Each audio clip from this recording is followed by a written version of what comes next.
누가복음 20장 1절부터 8절까지 제가 읽습니다. 하루는 예수님께서 성전에서 백성을 가르치시며 복음을 전하실세 대제사장들과 서기관들이 장로들과 함께 가까이 와서 말하여 가로되 당신이 무슨 권세로 이런 일을 하는지 이 권세를 준 이가 누구인지 우리에게 말하라.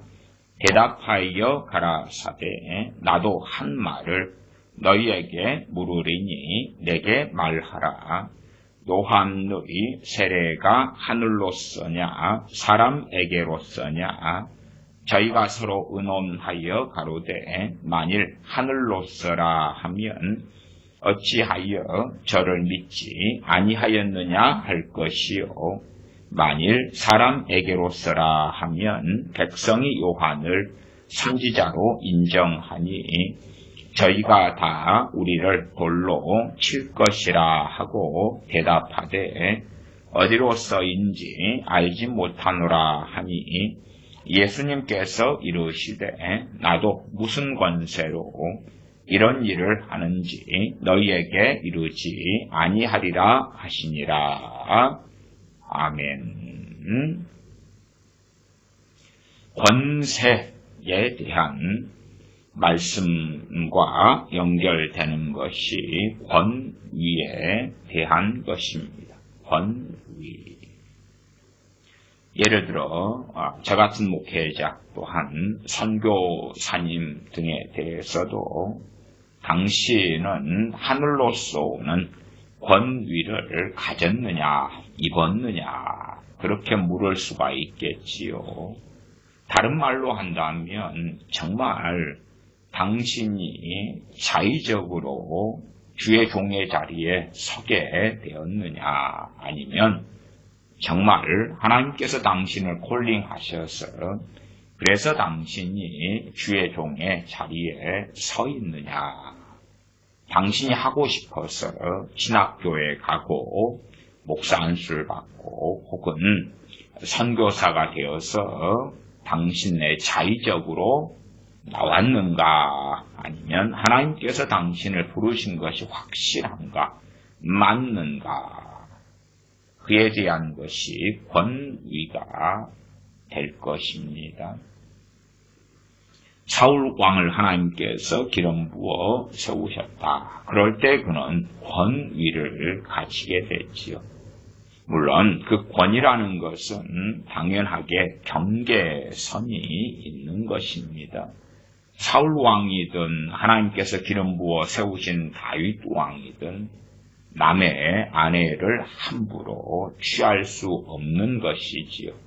또한 왕이라 할지라도 남의 재물, 남의 소유물을 함부로 약탈하는 것은 잘못된 권위이며 범죄 행위라는 것은 명확한 일이 됩니다. 그래서 하나님께서 세우신 사람이라 할지라도 완벽하지 않고 실수하며 때로 넘어지며 잘못된 길을 행하는 때가 있고 나아가 하나님께서 세우신 설교자, 목회자라 할지라도 실수할 때가 있고 죄를 지을 때가 있고 또한 하나님의 말씀을 해석하고 전함에 있어서 오류가 있고 문제는 얼마든지 있을 것이다. 그럼에도 하나님께서 부르셨다 그러면 자기가 스스로 주의 종의 반열에 선 사람하고는 차별성은 당연히 있을 거라 하는 것은 우리가 상식적으로 알 수가 있겠습니다.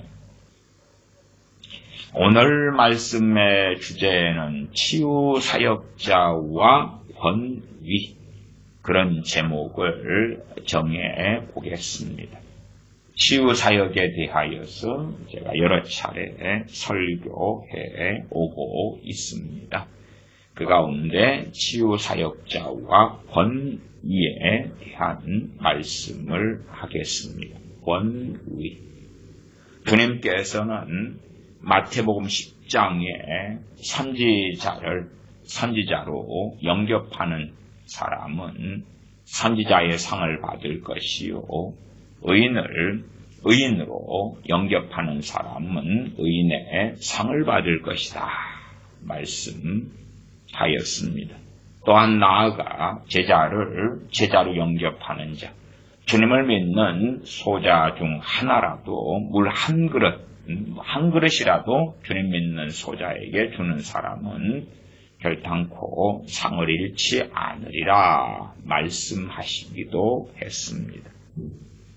실상 어떠한 사람이 주님께서 세우신 사람인지 보낸 사람인지는 아는 것이 쉽지 않지요. 우리 주님께서는 거짓 선지자들 삼가라 열매로 알 것이다 말씀하시기도 하셨지.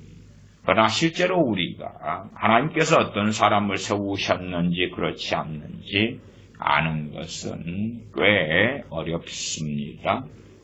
자, 누가복음 20장 본문으로 가겠습니다. 20장 1절부터입니다. 하루는 예수님께서 성전에서 백성을 가르치시며 복음을 전하실새 대제사장들과 서기관들이 장로들과 함께 가까이 와서 대제사장들, 본래 대제사장은 한 명만 있어야 되지요. 한 사람이 죽어야지만이 그 다음 대제사장이 일어나게 되는데 주님께서 이 땅에 오셨을 때는 희한하게 장인과 사위가 다 대제사장들을 해먹었더랬습니다. 장인이 아직 멀쩡히 살아있고 그 다음 대제사장을 세우는 참 희한한 일이 있었다. 대제사장들과 서기관들은 주로 회당에서 말씀을 맡은 자고 회당에서 성경을 읽어주기도 하며 성경을 가리키는 그러한 직책이었습니다. 장로들과 함께 가까이 와서 말하여 가로되 당신이 무슨 권세로 이런 일을 하는지 이 권세를 준 이가 누구인지 우리에게 말하라. 당연하게 이 대제사장들과 서기관들, 그 다음에 장로들은 권위를 가진 사람들이었지요. 그런데 주님의 권위는 인정하지 않았습니다. 주님을 아버지께서 보내신 것을 그들은 인정하지 않았습니다. 주님께서 내가 하늘로서 왔다. 아버지께서 나를 보내셨다. 이 자리에서 확언하셨다 할지라도 그것은 오히려 주님께서 아버지께로부터 오심을 부정하는 데에 이들은 사용하였을 것입니다. 참 우리가 생각하는 인본적인 사랑은 그런 것입니다. 우리가 생각하는 인본적인 사랑은 이 대제사장들도 구원받아야 되고 서기관들도 구원받아야 되고 장로들도 구원받아야 되니까 당신이 무슨 권세로 이런 일을 하는지 이 권세를 주니까 누구인지 우리에게 말하라. 그러면 대답해줘 버리면 되잖아요. 대답해줘 버리면. 아주 인자하고 사랑스러운 목소리와 표정을 가지고 너무 사랑을 말에 꽉꽉꽉 눌러 담아서 아버지께서 나를 보내셨다. 나를 믿는 사람은 영생을 얻을 것이다. 이들에게 이야기해주면 되잖아요. 주님께서 어떤 사람들에게는 자신이 누구이신지를 밝히셨습니다. 그러나 당시에는 핸드폰 같은 것, 녹음기 같은 게 없어서 녹음을 하고 녹화를 해가지고 대제사장들에게 가서 고발할 수가 없었지요. 증거 자료를 삼기가 어려웠지요. 그러면 이들은 정확히 주님을 책잡으려고 주님을 신란하고 때로 죽이고 하려고 주님께 와서 묻는 것입니다. 당신이 무슨 권세로 이런 일을 하는지 권세를 주니까 누구인지 우리에게 말하라. 그러면 대제사장들이나 서기관들이나 이 장로들은 주님의 권세, 주님의 권위를 인정하지 않았습니다. 그러므로 주님께로부터 오는 말씀을 들을 수도 없었고 또한 들었다 할지라도 깨달을 수도 없었습니다. 나아가 주님께서 귀신을 쫓아내시며 병자들을 고치실 때에 그에 대한 혜택도 받을 수 없었다. 그렇게까지 우리는 이해할 수가 있겠습니다. 주님께서는 대답해 주시지 않습니다. 이런 상황도 성경에서 여러 번 나타나지요. 주님이 어떤 분이신가? 그러면 성경을 통해서 주님을 알아가야 됩니다. 그러나 우리는 알고 있어 하고 자기에게 달콤한 말씀, 또한 달콤하게 보이는 그러한 성경 몇 구절을 잘라놓고 자기가 만들어낸 기독교를 믿는 사람들은 아주 많다 말씀드렸습니다. 이 대제사장들이나 서기관들이나 장로들의 입장에서는 주님은 참 불친절하시다. 물론 자신들이 악하게 완악하게 행하지만 자신들이 그렇다 할지라도 주님은 자기들이 묻는 대로 다 답변해 주고 자기들이 원하는 대로 행해야 될 것 아닌가? 그럴 거 아닙니까? 오히려 주님께서는 이들에게 대물으십니다. 20장 3절에 대답하여 가라사대 나도 한 말을 너희에게 물으리니 내게 말하라. 나도 질문하겠다. 요한의 세례가 하늘로서냐 사람에게로서냐? 세례 요한은 와서 주님에 대하여 증거하였습니다. 내 뒤에 오시는 분, 그분의 신발끈 신들매 풀기도 나는 감당치 못하는 자다. 그는 하나님께서 보내시는 독생자이시다. 증언하였습니다. 그러면 세례 요한이 하나님께로부터 하늘로서 온 선지자라는 것을 인정하는 사람은 세례 요한의 증거를 받을 것이고, 그래서 우리가 사도행전 19장에도 사도 바울이 에베소에 갔을 때에 세례 요한의 전도를 통하여 믿게 된 사람 12명을 만난 사건을 확인하지요. 그런 것처럼 세례 요한이 어디에서 왔느냐?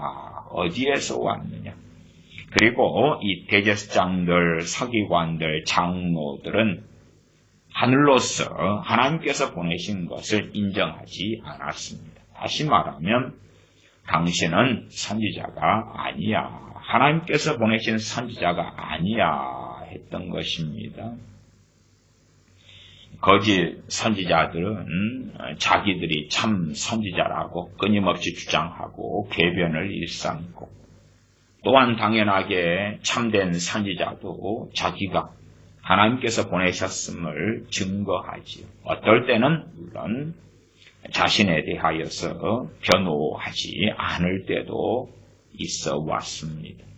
예레미야 선지자가 끊임없이 하나님께로부터 말씀을 유대 백성들에게 전했는데 유대 백성들 혹은 유다 백성들은 받아들이지 않았습니다. 자신들이 아쉬울 때는 당신은 선지자가 맞습니다. 당신이 하나님께 물어서 응답받는 것은 우리가 다 순종하겠습니다. 우리에게 좋지 않은 말씀이라도 순종하겠습니다. 그러면 우리가 애굽으로 내려갑니까? 내려가지 않습니다. 애굽으로 내려가지 말라. 물론 자신들은 애굽으로 내려가고 싶었습니다. 그러나 내려가지 말라는 말씀이 선지자를 통해서 오자 당신은 하나님께서 보내신 선지자가 아니다. 그리고 바로 돌변하였습니다. 그런 것처럼 세례 요한에 대하여 선지자로 받아들이고 하늘로서 하나님께서 보내신 이다. 선지자다. 받아들인 사람은 세례 요한이 전하는 말씀을 하나님의 말씀으로 믿었던 것이고, 그리고 이러한 대제사장들, 서기관들, 장로들 같은 이들은 아니다. 사람에게로서다. 무슨 말이냐 그러면 그냥 지가 자칭 선지자다. 자칭 거짓말로 자기 스스로 자신의 정욕에 따라서 선지자 노릇을 한 것에 불과하다. 그 말입니다.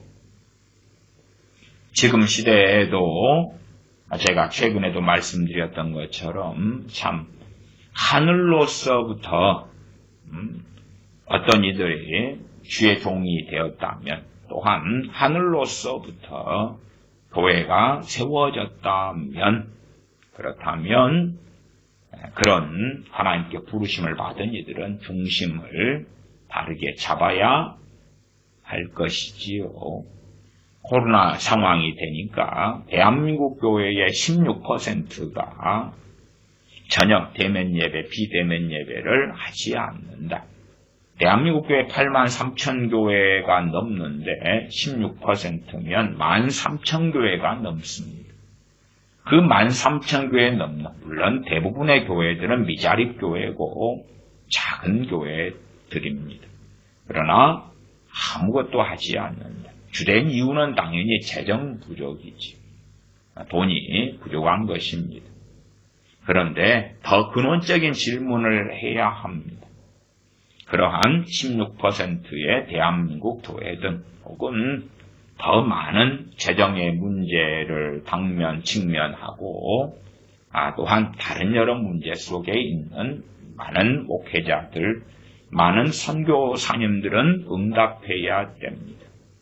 정말 나는 하늘로서 사람인가 혹은 사람에게로서인가 내가 하고 싶어서 그래서 내 스스로 주의 종의 자리에 들어간 사람인가 하나님께서 나를 부르셔서 주의 종의 자리에 선 사람인가 베세메스로 가는 암소 2마리가 새끼 어린 송아지를 떼어놓고 눈물을 흘리면서도 법궤가 담긴 그 수레를 끌고 그리고 좌우로 치우치지 않고 한 길로 갔지요.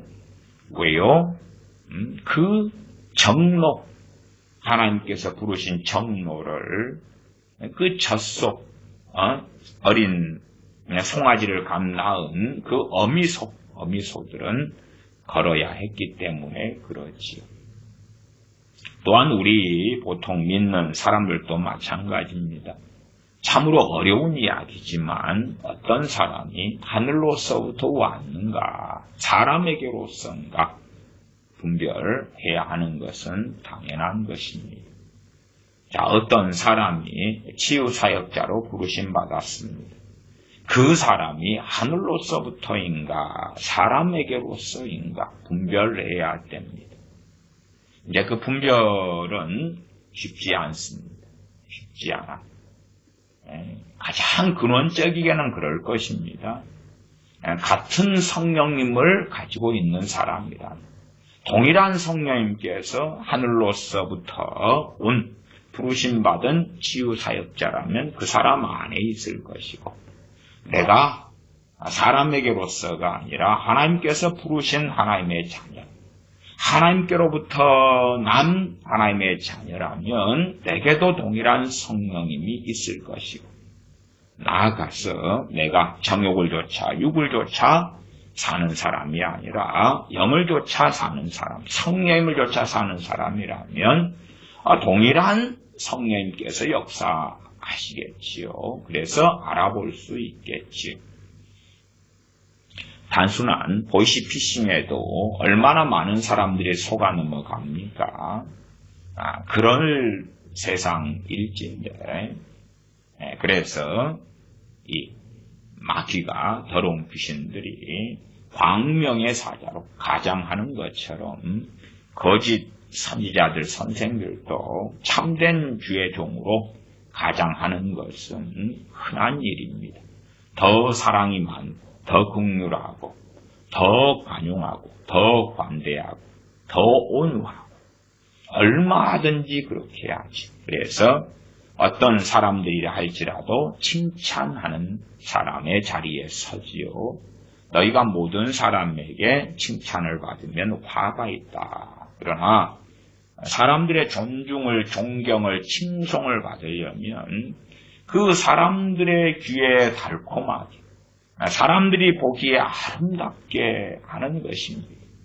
얼굴 표정도 외모도 아름답게 가꾸고 또한 말도 아름답고 부드럽고 고상하고 그렇게 하는 것이, 그렇게 해서 사람들의 마음을 끌 수 있게 하는 것이지요.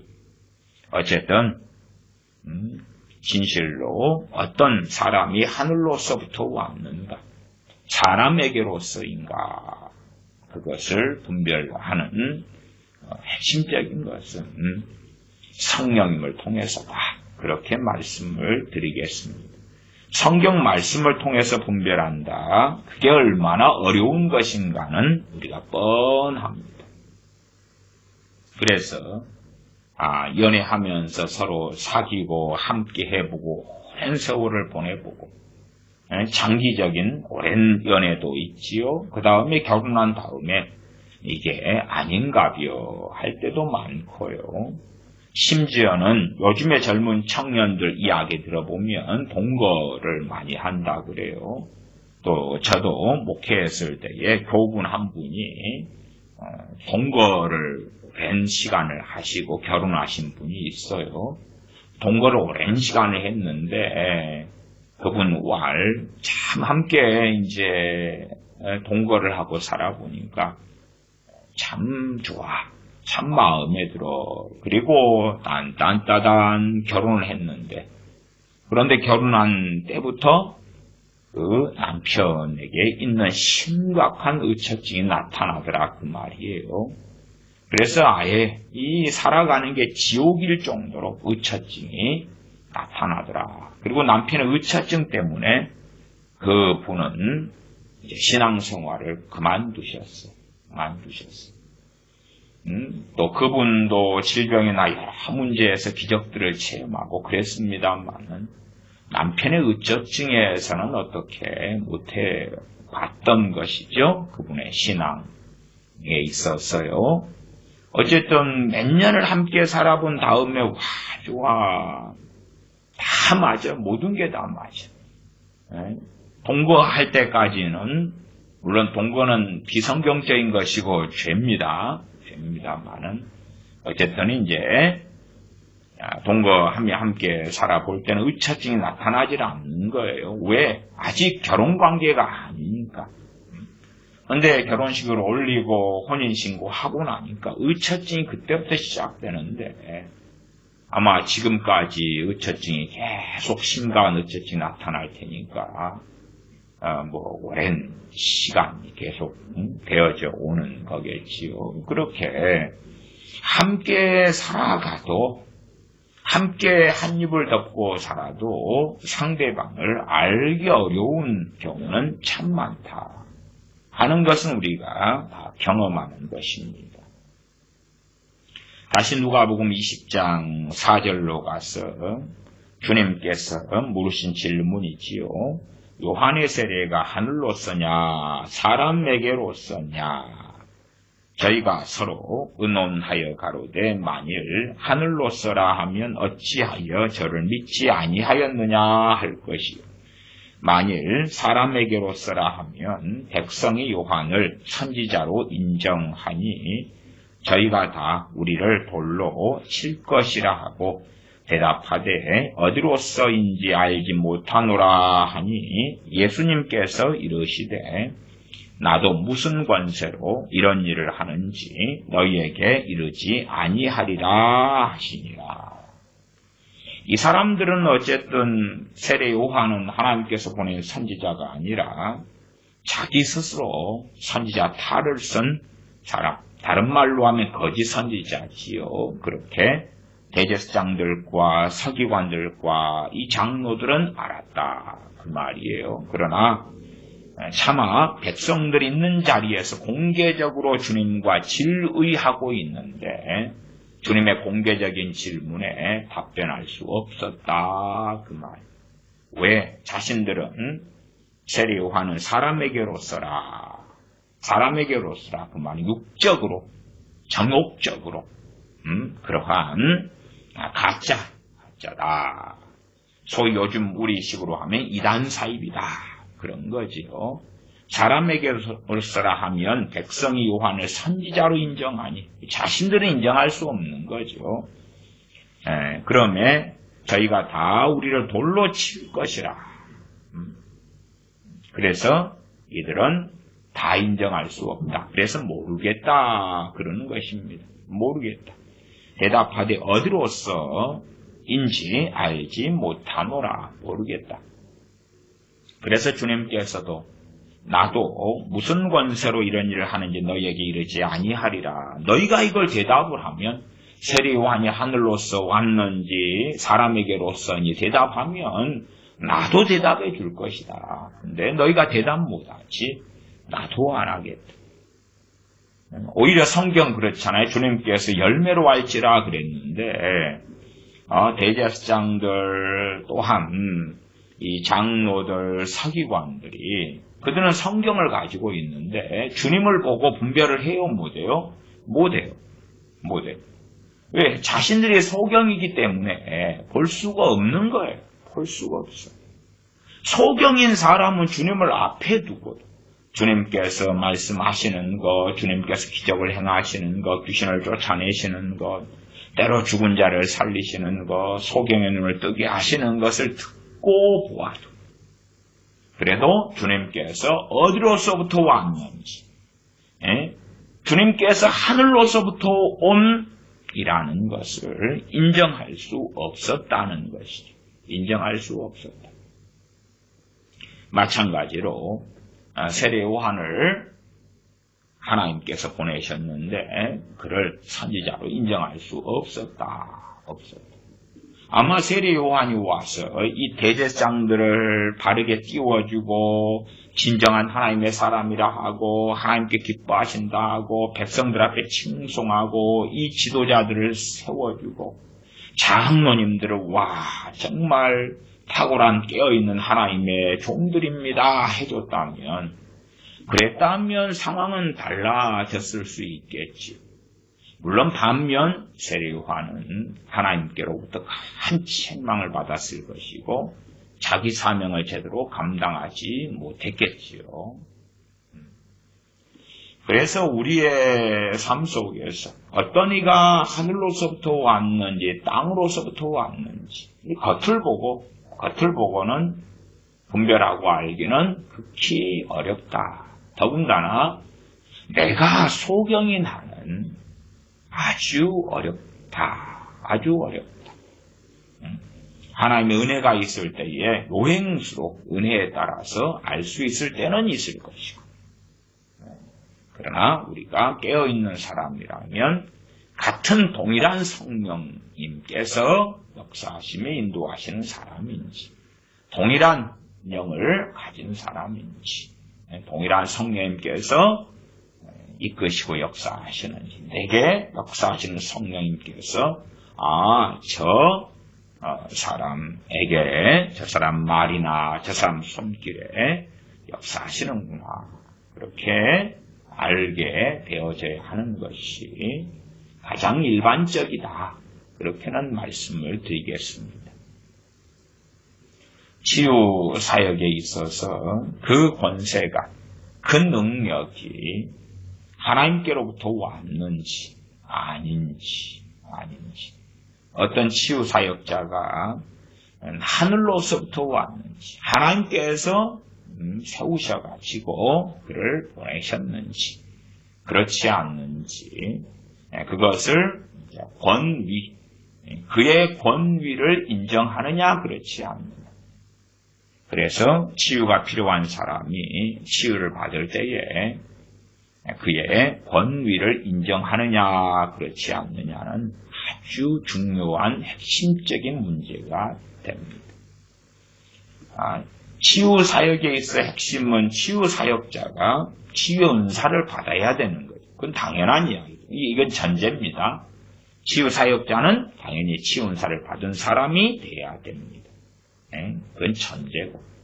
그 다음에 이제 치유 사역자의 믿음도 있고 치유도 받는 사람의 믿음도 있고 혹은 치유도 받는 사람의 주변인들 어떤 중풍병자 같으면 그럴 사람들이 데리고 오고, 그리고 주님께서 어느 집에 계셨는데 사람들이 너무 많아서 그래서 그 집에 들어갈 수 없었을 때에 지붕을 뚫어버리죠. 지붕을 뚫고 중풍병자를 내려보낼 때에 주님께서 그들의 믿음을 보시고 소자야 내가 죄사함을 받았느니라 하시고 내 침상을 들고 일어나 걸어가라. 죄사함과 더불어서 중풍병을 고쳐주시지요. 그들의 믿음을 보시고. 그래서 치유가 필요한 사람의 주변인들의 믿음도 또 작용하고. 근데 그럼에도 핵심적인 것은 치유를 받아야 되는 이 환자가 치유 은사를 가진 사람, 치유 사역자의 권위를 인정하느냐, 그렇지 않느냐는 문제는 굉장히 중요한 문제입니다. 물론 말씀도 마찬가지. 저 같은 설교자가 설교를 하면 듣는 사람이 그 설교의 내용에 제가 전하는 것, 해석하는 게 다 맞는 건 아니니까. 그러나 이제 맞는 옳은 말씀을 증거하는 부분에 있어서 제가 하나님께서 보내셨다, 하나님께서 세우셨다는 것을 인정하는 사람과 그렇지 않는 사람은 전혀 그 말씀을 듣고 다른 결과가 나타난다. 다른 결과. 자유민주주의 시대가 되니까 좋지 않은 것도 있고 좋은 것도 있지.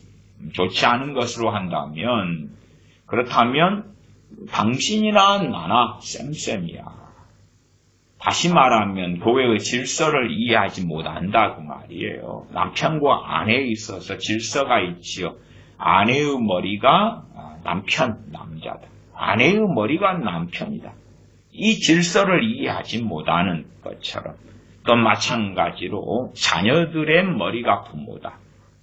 자녀들이 부모 안에서 자라갈 때에 자녀들의 머리가 부모인 것, 또한 아내의 머리가 남편인 것, 이 권위를 이해하지 못하는 것처럼, 그런 것처럼 하나님께서 세운 권위를 이해하지 못하고 알지 못하면 치유 기도를 받는 데 있어서도 당신과 나는 사실은 동등해. 그러면 하나님께서 당신에게 맡기신 치유를 내가 찾으러 왔어. 자, 나를 고쳐봐. 나를 고쳐봐. 실상 치유 사역에 있어서도 많은 복합적인 그러한 일들이 필요합니다. 그것은 그 상대방을 때로는 죄의 문제를 다루고 책망하고 훈계도 해야 되고 권면도 해야 되고, 당연하게 말씀을 가리키는 것은 가장 기본적인 것이 되지요. 그런 여러 일들이 함께 진행되어져야 돼요. 단지 그냥 병 고치는 은사를 가진 A라는 사람이 병든 사람들이 왔을 때에 안수만 하고 기도한다, 그러면 고쳐진다, 그러지 않습니다. 예를 들어 환자 10명이 치유기도 받기를 원한다고 합시다. 그러면 제가 이제 치유 은사를 받은 치유 사역자라고 해요. 환자 10명을 놓고 이렇게 그 상태에서 아무것도 안 하고 그냥 치유 기도만 합니다. 1번, 2번, 3번, 4번, 5번, 6번, 7번, 8번, 9번, 10번 사람에게 순서에 따라서 똑같이 기도만 한다고 합시다. 그럴 때는 치유 은사가 이제 치유 사역자가 자기에게 맡겨주신 치유 은사를 마음대로 작동을 못 시켜요. 그냥 치유 기도만 딱 10명을 할 때에 1명 정도에게나 이 치유 은사가 작용할 수 있고 안 할 수도 있습니다. 그러니까 치유 은사가 작용하는 비율과 퍼센트 혹은 치유 은사 작용하는 사람은 아주 극소수만 그리 됩니다. 극소수만. 심지어 10명의 크리스천 환자입니다. 크리스천 환자. 믿는 사람 10명의 환자에게 병고치 은사를 받은 그러한 치유 사역자가 아무것도 안 하고 그냥 안수기도만 합니다. 예수의 이름으로 고쳐질지어다, 병이 고쳐질지어다만 10명한테 할 때에 치유은사가 작용을 해야 돼. 치유 사역자들은 대부분 치유은사가 작용할 때에 그 사람은 압니다. 그 사람은 알아요. 모를 때도 어쩌다가 있긴 해요. 예외로. 그러나 일반적으로는 치유은사가 작용하는지 안 하는지, 치유은사를 받은 사람은 알아요. 주님의 옷자락을 혈루병 앓린 여인이 만졌을 때에 자신에게서 능력이 나간 것을 주님이 아셨어요. 그런 것처럼 치유은사 받은 사람은 치유은사가 작용하고 역사하는지 그렇지 않는지를 압니다. 물론 치유은사가 작용하고 역사했다 해서 환자가 고쳐지는 건 아닙니다. 왜? 치유은사가 작용했는데 작용한 정도와 강도가 있어요. 작용한 정도와 강도가 있어요. 치유은사가 작용하는데 조금 미미하게 아주 강하게 작용할 때도 있어요. 심지어는 그렇게 생각해 보십시다. 나는 치유은사가 비유할 때에 한 50kg의 짐을 옮기는 치유은사예요. 그런데 제 환자는 100kg의 짐이라. 100kg의 짐. 그러면 내가 50kg의 치유은사가 풀로 역사를 해요. 풀로 역사해요. 그래갖고 그 100kg의 질병을 가진 사람을 땡기거나 끌고 간다고 합시다. 바른 치유의 자리에 치유가 나타나도록. 그래도 50kg 풀로 치유은사 받은 사람에게 치유은사 작용했다고 해도 제가 100kg의 질병이면 50kg 가지고는 안 되는 거지. 거기에는 이제 또 다른 누군가가 50kg를 그 사람의 믿음이든지 주변인의 믿음이든지 거기에 치유은사 받은 사람의 믿음을 더하고 해서 100kg가 채워져야 될까. 또 다른 비유로는 저 치유가 필요한 환자를 한 100kg로 데려가야 한다고 합시다. 100kg. 그러면 내가 지금 치유은사가 작용하는데 저 사람을 5kg만 옮기는 5kg만. 그러면 앞으로 95kg 남았잖아. 그러면 또 다시 치유은사가 상당히 강하게 역사해서 그리고 20kg를 딱 이동을 시키는 거예요. 20kg. 그러면 5kg, 그 다음에 20kg, 75kg가 남았지. 100kg까지 다 도착해야 100% 치유된다고 할 때, 완쾌된다고 할 때에 다시 또 기도하고 치유은사가 작용하는데 어떨 때는 30kg. 아니 그냥 어떨 때는 아주 대단한 베드로 사도나 베드로 또 사도 바울 같은 경우는 그의 몸에 있던 손수건이나 앞치마만 가져가도 병이 고쳐지고 귀신이 떠나갈 희한한 능력이 나타날 때가 있었다 그 말이에요. 항상 그런 건 아닙니다. 사도 바울이 항상 그런 건 아니에요. 어느 때에. 저도 말씀과 치유 집회를 하거나 치유사역에 어쨌든 치유은사는 없는데 치유은사 가진 동역자들과 치유사역을 오래 해왔으니까 그럴 때에 희한하고 놀랍게 치유되는 어느 집회, 어느 때들이 있더라. 근데 그러한 그 아주 유쾌한 날, 너무나 놀랍게 또 어느 때는 집회에 참석한 사람들에게 성령 충만이 그냥 회개와 성령 충만이 엄청 터져버려. 엄청 터져버려. 기가 막히게. 그럴 때도 있더라. 그러나 그런 것을 항상 경험하고 싶으나 그렇지는 않더라. 또 어떨 때는 우울증 설교도 많이 했잖아요. 그러면 어떨 때는 우울증 걸린 사람들이 한꺼번에 그냥 우울증 걸린 사람이 단번에 고쳐지는 일은 거의 없어요. 거의 없는데 한꺼번에 몇 명씩 고쳐지는 집회를 하기도 했어요. 얼마나 놀라워요. 근데 그런 것은 그렇게 자주 흔하게 있지는 않더라고. 사도 바울의 손으로 희한한 능을 행하게 하신 그 희한한 능력이 나타난 일들이 항상 있고 자주 있는 건 아니다. 그래서 이 치유은사가 작용해도 약하게 작용할 때가 있고 아주 강하게 작용할 때가 있고 또한 치유은사가 각자가 받은 치유은사의 한계가 있기 때문에 사도 바울 정도나 베드로 사도나 혹은 스테반 집사님이나 빌립 집사님이나 이런 뭐 놀라운 탁월한 주의 종들이라면 되게 하겠지요.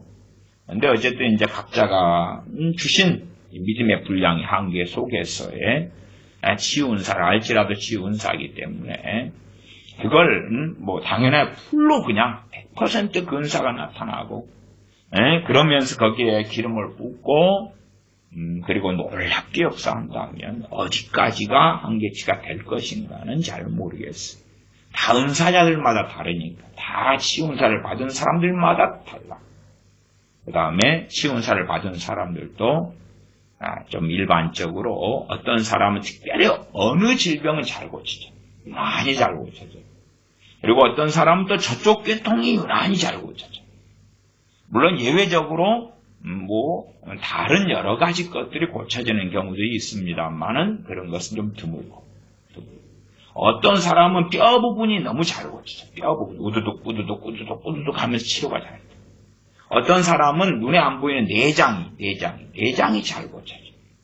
위라든지 콩팥이라든지 신장이라든지 막 그런 심장이라든지 이게 특별히 그런 부분에 좀 다양성은 어쨌든 경험상으로 존재하더라. 그래서 고린도전서 12장에 병 고치는 은사 그럴 때에 원문은 병 고치는 은사들 그렇게 나왔어요. 단수로 나오지는 않았어요. 지식의 말씀 은사, 지식의 말씀 단수, 지혜의 말씀, 믿음 단수인데 우리 개혁성경상에서는 그렇게 이제 원어를 따라 번역하지는 않았어요. 근데 치유은사들 그렇게 복수형으로 돼 있기도 합니다. 치유은사를 받은 사람, 받았다 해서 바로 치유 사역자가 되지는 결코 않습니다. 제 어머니 전사님 같은 경우도 주님을 믿었을 때가 81년인데 주님을 믿은 다음에 만 1년 뒤에 성령 세례를 받았거든요. 만 1년 뒤에 성령 세례 받을 때 치유은사를 받으셨어요. 병 고치는 은사를 받으셨어요. 병 고치는 은사를 받았을 때가 제 알기로 82년이에요. 1982년. 거의 지금 40년이 되셨지요. 그때는 이제 그런 다음에 이제 교회 집사님이 되셨는데 교회 담임 목사님은 자기 신학은 종신대 출신이셨는데 은사 중단론이었어요. 그러나 이제 교회 안에 당시에는 귀신 들리는 사람이 많았어요. 그 교회가 1979년에 개척한 교회거든요. 귀신 들리는 사람도 많았고 또 전도도 잘 됐어요. 잘 되고 그다음에 병든 사람도 많았고 그래서 그분은 그래도 허용적이게 병든 사람이 있거나 귀신 들린 사람이 있거나 그러면은 이제 어머니가 포함되고 어머니도 포함되고 여러 집사님들이 포함된 이 좀 뜨겁게 기도하는 사람들 이런 분들을 보냈어요. 이렇게 보내가지고 치유 기도해달라 하고 귀신을 쫓아내달라고 하고 그러니까 어머니께서도 82년에 성령 세례 받을 때에 치유 은사를 받고 그 다음에 이제 그 치유 사역의 멤버 교회 안에서 또 귀신을 쫓아내는 그 멤버 속에 들어가서 종종 이렇게 치유 사역을 하게 됐어요. 그리고 이제 사람들이 종종 고쳐지죠. 그러나 이제 목사님 자신의 영적 권위가 있어요. 목회자 영적 권위가 있고 본인 은사 중단론이기 때문에 그냥 그분이 이렇게 해라 하는 부분을 하지 성령님을 따라서 사역을 못해요. 그래서 치유가 나타나는 것은 상당히 적게, 드물게, 아주 드물게 나타났다. 그리고 이제 제 어머니 전사님께서는 그 직장 생활을 하셨어요. 직장 생활을 하셨는데 직장 안에서 이제 누가 다른 교인이 신방해달라 그러거나 또 병든 사람의 치유기도가 필요하고 이럴 때에 그때는 이제 목사님의 권위하고는 상관없잖아요. 사회생활입니다. 사회생활입니다. 안 믿는 사람의 치유기도가 필요할 때도 있고 봄 설계사를 오래 하셨거든요. 그러니까 그런 일을 하면서 사람들을 많이 만나게 될 때에 전도하기 위하여 치유기도도 하고 그때는 훨씬 치유가 많이 일어났어요. 그 다음에 이제 90년, 93년 이때에 신학을 하셔가지고 교회 전도사님 일을 몇 년을 하셨어요. 그리고 이제 목사님과 함께 교회를 개척하고 하시고, 그 다음 치유가 필요한데 목사님과 함께 신방을 다니면서 이제 전도사님 대신 신방전도사님 되시고, 그 다음에 치유 사역을 하는데 치유가 나타나질 않아요. 나타나질 않아요. 왜냐하면은 어머니와 91년에 교회를 개척한 목사님은 치유 은사를 가진 어머니를 자기 손아귀에 넣어가지고 자기의 명령에 따라서 써먹고 싶었거든요. 그렇게 했어요. 그런 식으로 했어요. 성령님은 동의를 안 하시는 거예요. 치유가 나타나질 않아요. 나타나질 않아요.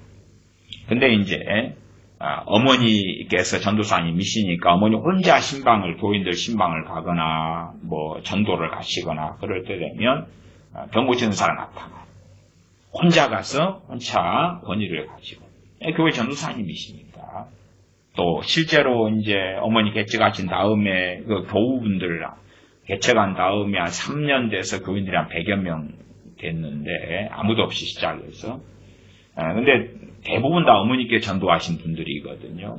그러니까 어쨌든 그런 면에서 권위가 있지. 교회 공식적인 전도사님이라는 신학교 나온 전도사님의 권위도 있지만 또 본인이 전도하신 분들.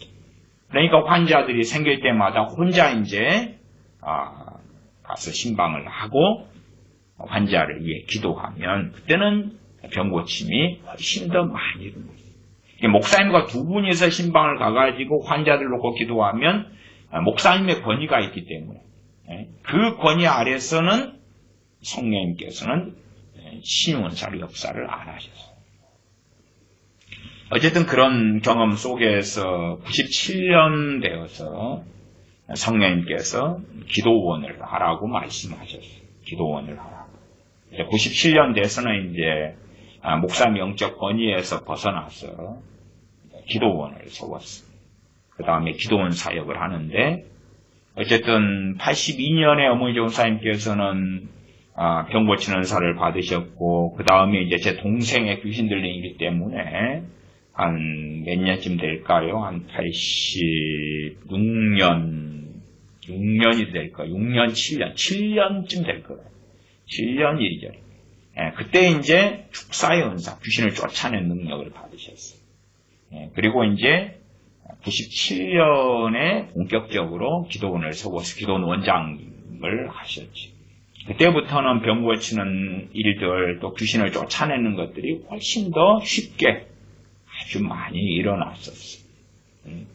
그렇게 해서 이제 지금에 이제 이르게 되셨죠. 그러니까 어머니께서 82년도에 성령 세례 받으시면서 병 고치는 은사를 받은 다음에 어쨌든 저는 이제 아들이고 가족으로서 그러면 40년을 지켜보고 살아왔던 것이고 저 개인도 이제 어쨌든 교회에서 치유 사역을 하고 축사 귀신을 쫓아내는 사역을 하고 또한 그러한 말씀과 치유 집회를 오래 하면서 그 세계 속에서 오래 있어 왔지요. 권위의 문제, 권위의 문제에서 어떻게 할 것이냐. 그래서 10명의 믿는 사람들이 치유기도를 받으려 해도 그래도 그 가운데 어쨌든 한 명이나 치유사가 약하게든 강하게든 아니면 아주 미미하게든 작용할 수는 있을 거라. 근데 그러면 나머지 이제 9명을 어떻게 하느냐는 문제죠. 그 다음에 10명 가운데 한 명에게만 치유사가 작용하는데 약하게 작용한다고 합시다. 그리고 치유가 다 안 돼요. 약간의 효과만 나타난다고 말이죠. 그러면 그 부분을 강하게 해야 되고, 그러면 이제 그 분을 다루어야 돼. 그분의 신앙생활을 다루어야 돼. 그분의 삶을 다루어야 돼. 그러면 그런 사람 입장에서 당신이 뭔데? 그냥 내 병만 고쳐. 예를 들어 병원에서 우리가 치료받으면 의사분들이 그렇잖아요. 특별한 것들은 의사분들이 관여하지 않고 병과 관련된 것은 권면을 하는 게 많잖아요. 자, 이러니까 술, 담배 하지 않으셔야 됩니다. 또 커피를 이때는 좀 마시지 않으셔야 되고요. 뭔 약은 언제 식후 식전 어떻게 잡수셔야 되고요. 등등등. 아니면 위장 내시경 해야 됩니다. 그러니까 언제까지는 금식을 하고 언제부터 잡수시면 안 돼요. 그래가지고 오셔야 돼요. 그렇게 하잖아요. 그걸 어기게 될 때는 치료가 제대로 안 되는 것. 그런 것처럼 치유 사역자가 이제는 단지 치유기도만 하고 끝나는 게 아니라 정말 그 치유 은사가 제대로 나타나고 상대방이 치유가 되려면 많은 걸 가르쳐야 돼요. 가르치고 다루어야 돼요. 그냥 안수만 하고 지나가서 치유 효과가 아주 강하고 혹은 여러 사람이 치유되려면 그런 데서는 이제 제가 앞에 말씀드렸잖아요. 특별한 어떤 놀랍게 성령이 역사하시며 치유가 나타나는 어느 집회가 있어요. 저랑 똑같은 사람이 집회를 했는데 대상이 다 다를 거 아니에요? 달라요. 그러면 어느 대상이 되는 어느 집회 되면 그런 때가 있더라고요. 그런 때가 있더라고요. 그러나 항상 그런 건 아니에요. 그 다음에 당연히 집회 때는 시간을 어떻게 많이 못 내요. 한 개인에 대해 시간을 많이 못 내요. 안 고쳐지면 끝나는 거고 고쳐지면 고쳐지는 거고 아니면 반만 고쳐주고 끝나면 끝나는 거예요. 치유 집회에 50명만 왔다고 칩시다. 50명만. 그 다음에 이제 50명 가운데 치유가 필요한 사람, 치유 집회니까 한 20명만 왔다고 칩시다. 그러면 20명을 치유기도 해주고 때로는 뭔가 가르쳐야 된다면 그런 시간이 어디 얼마나 있겠냐 그 말. 한 사람에 아주 많이 잡아서 10분을 할애를 한다고 합시다. 치유기도가 치유 사역에 필요한 20명. 근데 한 사람에 10분을 할애해요. 그러면 6명을 하면 60분입니다. 그리고 3시간을 하면 3, 6, 18, 18명. 그러니까 3시간 반을 해야 돼요. 10분씩이면. 아니면 5분씩만 시간을 가지면 그냥 간단하게 예수님은 치유될지어다 하고는 대부분은 안 고쳐져요. 극소수만 고쳐지거나 즉각 고쳐지는 경우도 있어요. 극소수 중에서. 그러니까 그렇게 하려면 아예 그냥 환자를 많이 치유되어 버려야 돼요. 그래야지 상대적으로 치유된 사람이 많을 거 아니에요. 10명을 치유됐을 때 하나가 될까 말까. 100명을 하면 그러면 10명까지는 안 나와도 몇 명은 나와요. 몇 명은. 몇 명은 나와요. 그럼 1000명을 하면 몇십 명은 나올 거 아니에요. 1000명을 하면. 그지? 안 되는 사람을 똑같이 치유도 또 하고 또 하고 또 한다 해서 되는 건 아니에요. 안 되는 사람은 안 돼요. 그러니까 안 되는 사람을 되게 하려면 말씀을 가르쳐요. 안 되는 사람을 되게 하려면 그런데 집회에서는 그런 시간이 없단 말이에요. 없어요. 그래서 구체로 말씀을 가르치고 주로 이제 주님의 사역 속에서는 집회 같은 거라고 이해하셔야 돼요. 개개인에게 일일이 시간을 내주는 것은 드물어요. 공적인 가르침. 그리고 드물게는 어느 집에 유하시고 사개오 집에 유하시거나 이러한 소수의 경우들이 있죠. 누가 자기 집에 주님의 식사 초대를 한다든지 거기에 그러니까 주님을 응하시고 가시든지 그런 경우들은 있습니다만은 치유 사역에 있어서는 개인적인 사역은 거의 그렇게 드물고 그 다음에 구체적으로 다 한 개인을 다루는 것은 집회 가운데는 사실은 현실적이지가 않더라 그 말이에요. 그래서 한 개인을 다루려면 시간이 많이 걸려요. 이게 참 아쉬운 것은 그런 것도 있어요. 병든 사람들과 이제 이렇게 만나고 교제해보면 제가 병 고치는 의사가 없더라도 무엇을 아는 부분이 있냐 그러면 전반적으로 저 사람에게 지금 성령이 역사하고 계시구나. 저 사람에게 역사하고 계시구나. 알아요. 그런데 저 사람에게 시간을 충분히 많이 할애를 하면 저 사람이 성령 충만을 받을 것이고 저 사람이 회복될 것이고 저 사람이 병이 고쳐질 것 그걸 알아요. 근데 그걸 못하는 거예요. 아유 왜 못하시오? 집회 때 왜 못하시오? 그렇게 하려면 저 사람에게 시간을 2시간 할애해야 돼요. 2시간 할애해요. 2시간 할애하면서 상담하고 치유하고 때로는 축사하고 다시 또 위에 기도해주고 상담하고 축사하고 그렇게 해야 제가 표현할 때 삶는다 이렇게 표현하죠. 빨래 삶는다 이렇게 표현하죠. 그래야지 이제 영적 회복도 일어나고 치유가 일어난다. 근데 집회 때는요. 한 사람이 5분 시간 할애해도 빡빡합니다. 더군다나 아니 누구는 1번이고 왜 누구는 꼴번이에요? 어떤 사람은 5시간을 기다려야 돼. 기도 한번 받으려. 집회 때는 어쨌든 사람이 많이 모이시니까 누구는 앞서. 그래서 많은 사람이 제게 부탁해요. 전철 시간이나 또 가족의 문제나 애들이 학교 갔다 오는 시간이 다 돼가서 집에 빨리 가서 어째서 그래서 많은 분들이 나 먼저 좀 해주세요. 시간이 없어요. 또한 제가 집회 때라도 설교를 짧게 하는 사람은 아니니까 설교를 어쨌든 1시간 이상씩 1시간 반이나 어떨 땐 2시간도 하고 그러니까 그냥 서울에 사시는 분들이 다 마음이 바쁘셔요. 더군다나 이제 설교도 길게 하지만은 저는 설교 끝나고 기도도 기본 30분을 함께 하거든요, 기도를. 근데 기도 시간에 또 가시는 분들이 가시고. 왜냐하면 이게 시간이 안 돼, 시간. 그만큼 현대사회가 바쁘잖아요. 그리고 넉넉하게 이제, 그 집회하는 기도원 장소에서 주무시고, 그렇게 가시는 분들은 좀 후순위로, 주무실 시설이 있으니까 주무시고 가시면은, 넉넉히 좀 기다리시고, 그렇게 하고 급한 분들 먼저 기도해 드리겠습니다. 하지만은 사실은 알죠. 효력이 효과가 치유 역사나 영적 회복이 그 잠깐 급한 마음을 가진 급한 분들을 위해서 5분을 시간을 보낸들 그게 단지 마음의 위안만 될 뿐이지 그렇게 치유 효력이 없다는 것을 알죠. 많이 알아. 그래서 저 사람에게 성령의 역사하심이 있는데 저 사람에게 좀 시간을 좀 1시간이라도 못해도 30분이라도 이렇게 하고 싶은데 이제 뒤에 기다리는 분들이 그렇게 생각을 안 하고 동의를 안 해주시죠. 왜?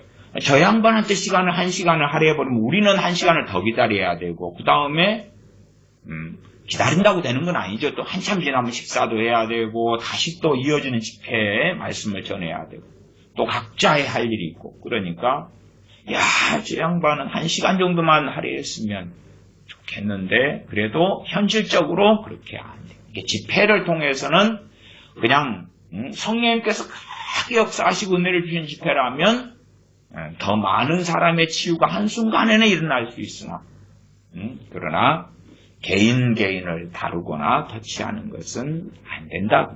현실적인 문제입니다. 그래서 10명을 우리가 집회가 아니고 치운사를 가진 사람이 10명의 크리스천 환자를 놓고 기도했을 때 정도는 다르지만 어쨌든 아무 어떤 다름이 없이 기도할 때는 1명이나 혹은 플러스 알파가 될 수가 있고 1명 마이너스 1명이 될 수도 있어요.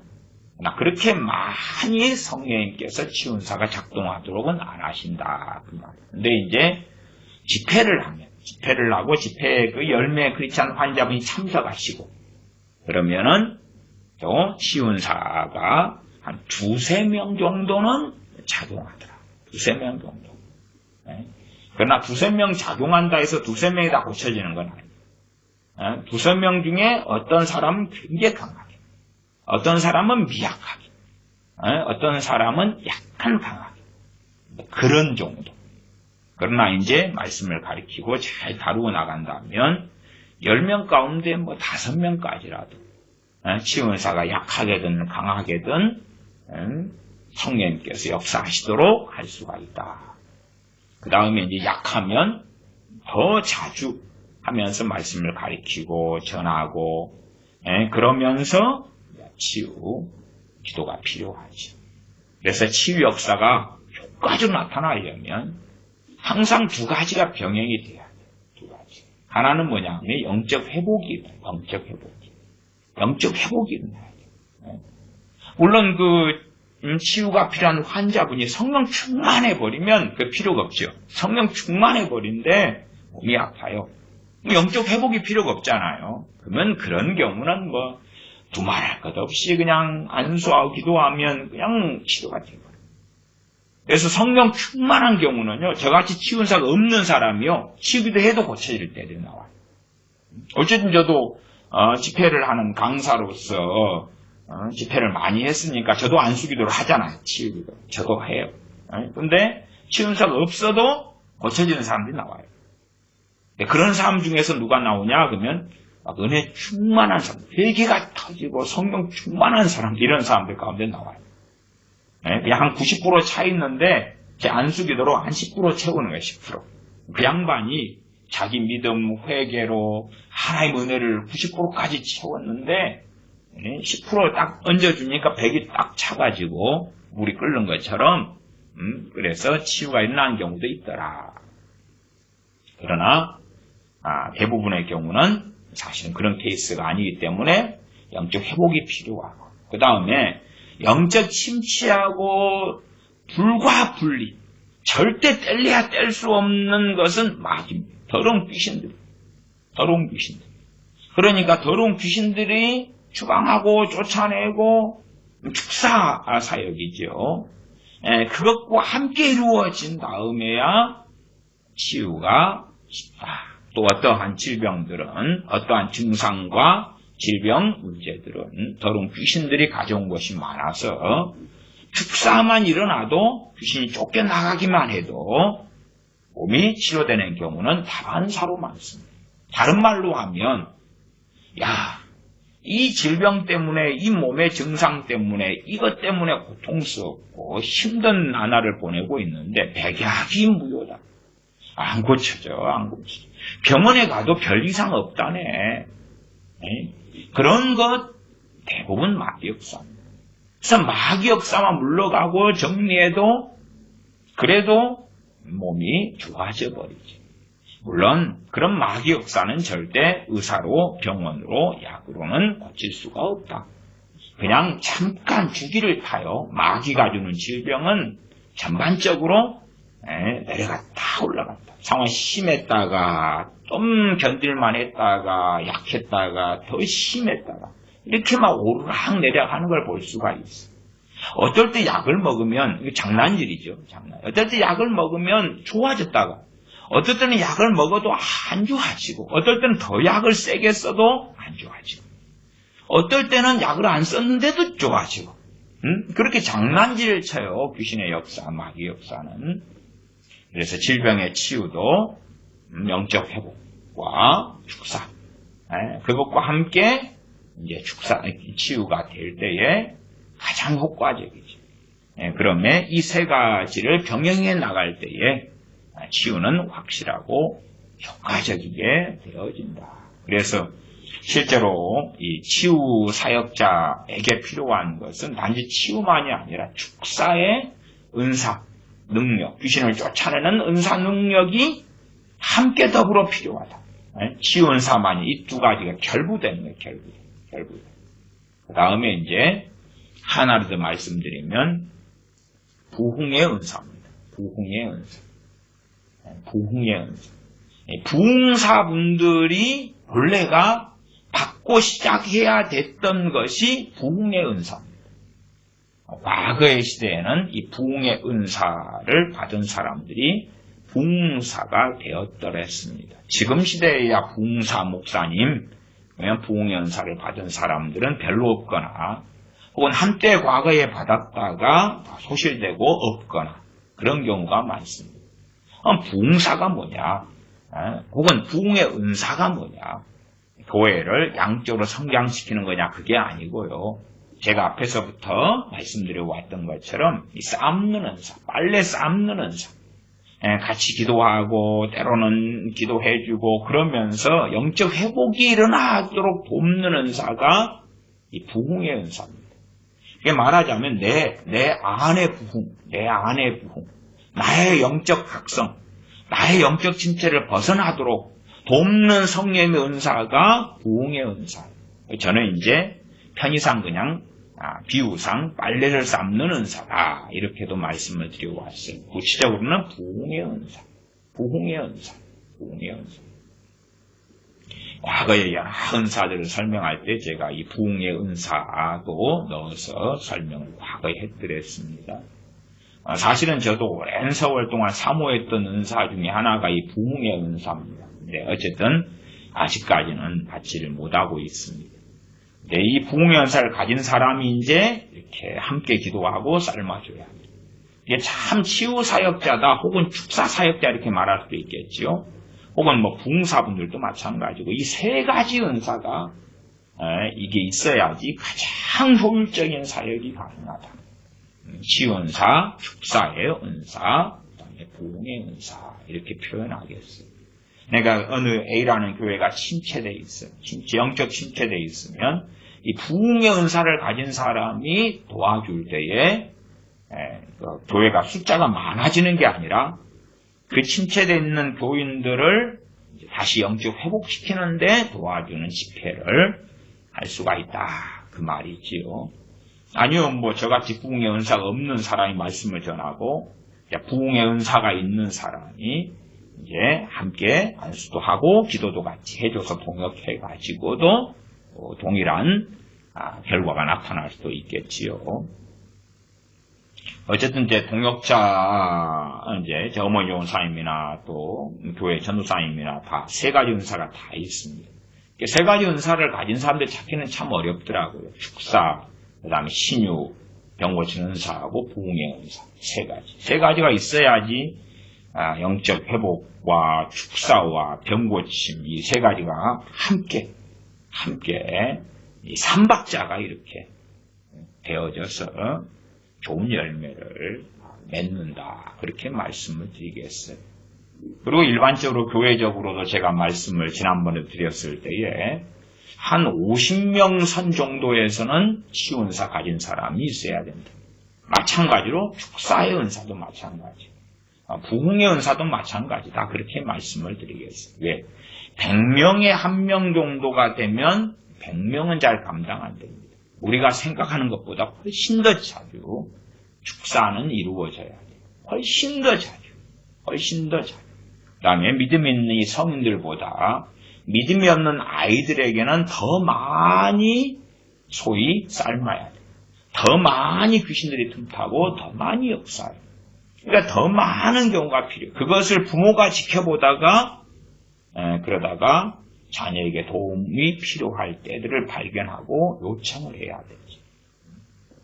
그래서 교회가 건강하다면 100명의 1명의 치유 사역자, 1명의 축사 사역자, 1명의 부흥의 은사를 가진 사람.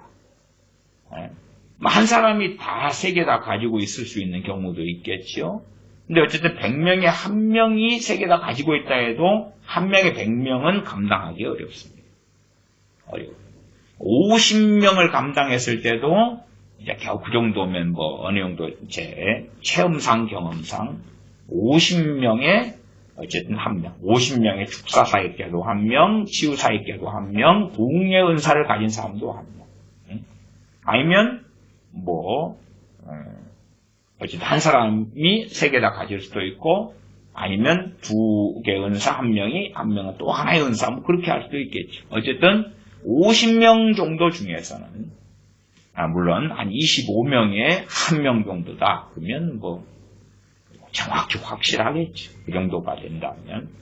근데 어쨌든 이 권위라는 문제는 목회자가 인정을 해줘야 돼요. 교회에서 공식적으로 치유사역자가 되려면 권위를 입어야 돼요.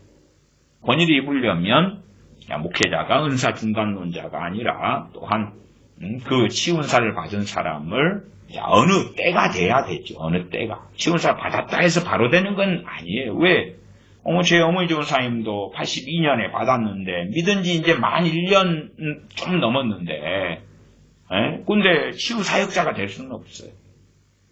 성령님께서 기도원을 세워서 사역해라. 그렇게 이제 치유사역을 해라. 귀신을 쫓아낸 사역을 해라. 그렇게 하실 때가 96년인가 그러니까 그 다음 97년에 이제 기도원을 세워 시작하셨으니까 그렇게 따지면은 한 15년의 시간이 걸린 거예요. 15년의 시간. 그 다음에 전도사님으로 이제 사역하시는 내년에 전도사님 교회 사역으로 할 때는 어쨌든 그때는 정확한 치유 사역자로서는 살지 않으셨고 그냥 일반 담임 목사님을 돕는 전도사님으로 또 전임 전도사님으로 그렇게 사셨기 때문에 치유 사역자하고는 거리가 멀지. 그러나 최소한의 어떤 권위를 가지려면 교회 안에 치유 사역을 하려면 담임 목회자가 담임 교역자가 치유 은사 가진 사람을 세워야 됩니다. 어느 때 은사 받았다고 세우면 안 되죠. 은사를 받아도 이상하고 문제 있는 경우들도 많아요. 은사를 받은 다음에 영적 성숙으로 나아가야 됩니다.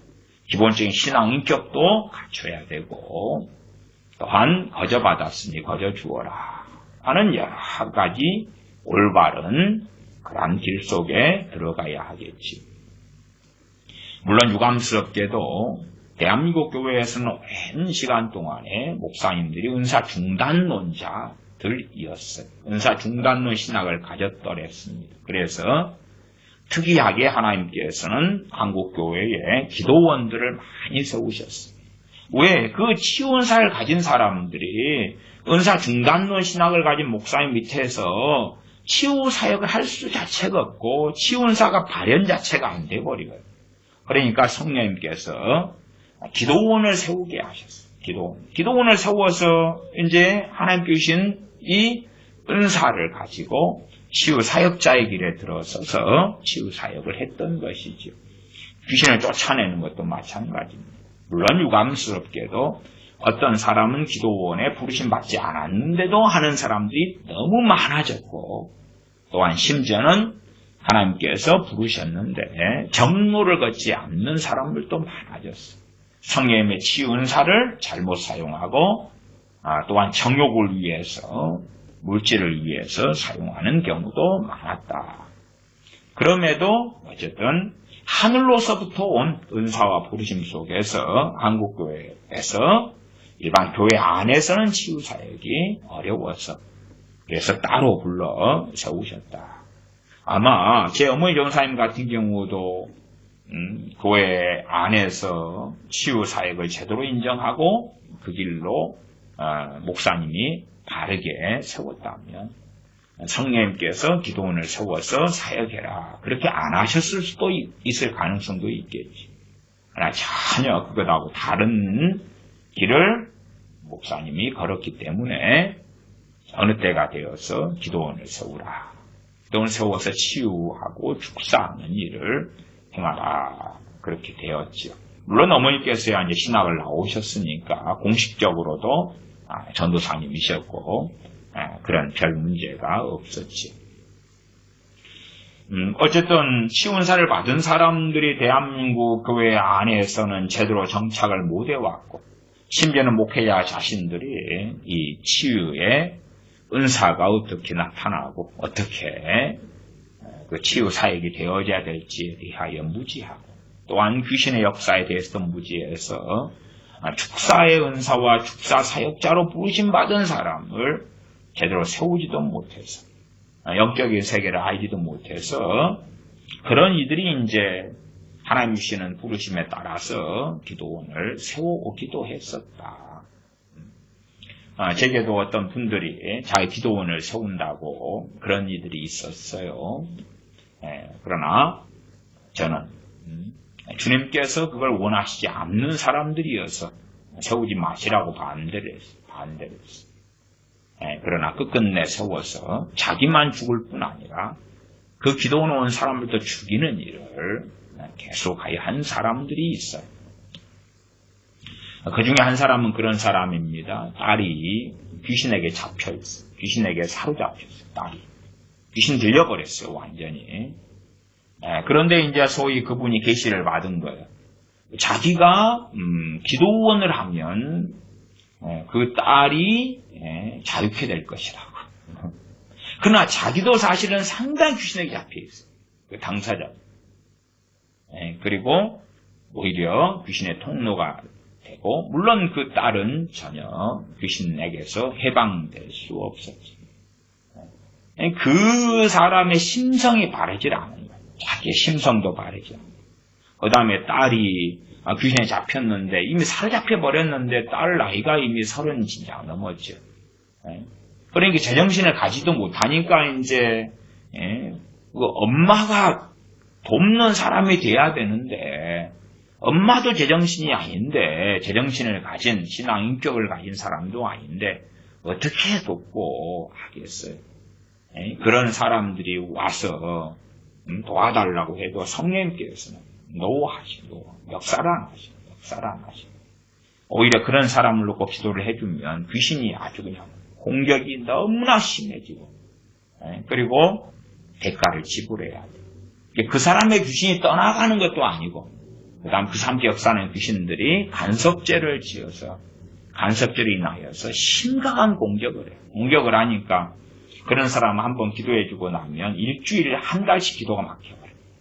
하나님 관계에서 심각한 문제가 기도해주는 4개 벌어져 버려요. 그래서 이 치유기도나 축사기도 같은 경우는 정말 조심해야 돼요. 조심해야 돼요. 어떻게 그 기도받는 사람을 바르게 돌리고 바르게 마음을 정돈하고 해야 될 것이냐. 그냥 집회를 열어가지고 그래서 그 소수의 사람만 그냥 고쳐지는데 환자가 많으면 많을수록 상대적으로 많이 고쳐지니까 그래서 안수만 하고 지나가 버린다면 마귀 공격도 거의 그건 안 받아. 집회 때는 거의 안 받아.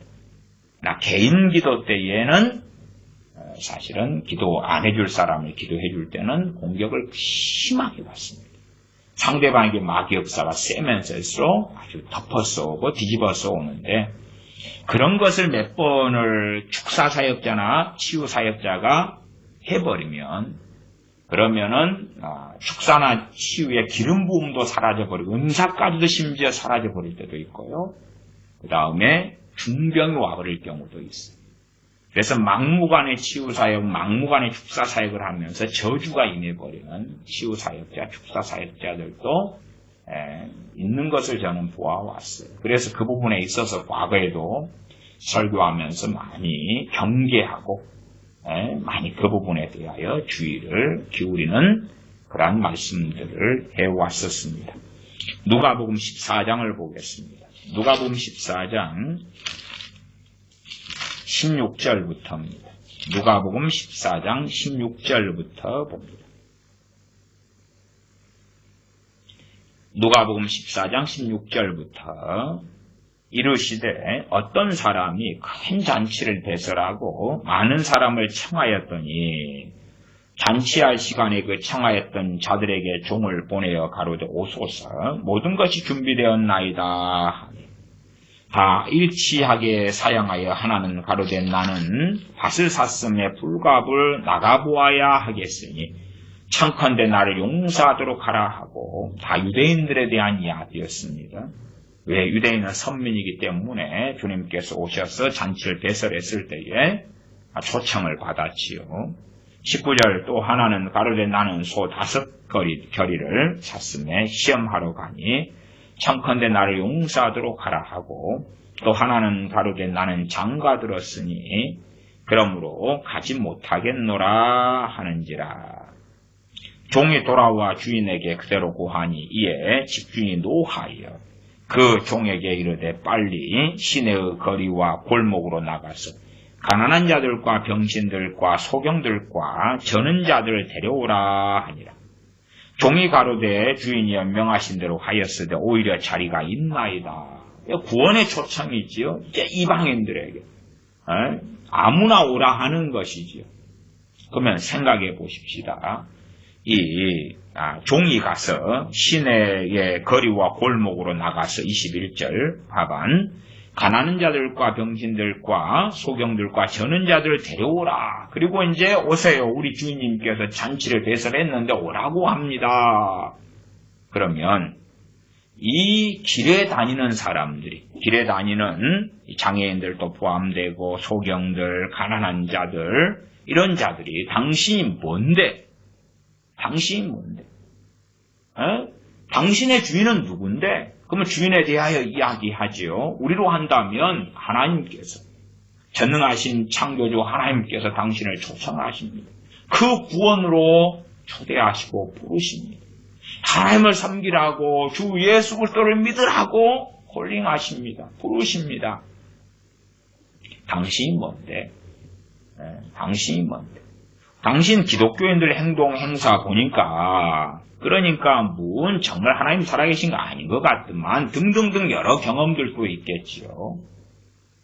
가장 근원적인 문제는 복음을 증거할 때에 듣는 사람들이 그 전하는 사람의 권위를 인정하는가 하는 거죠. 나아가 이 중을 주인이 보낼 때에 그는 복음을 증거하지.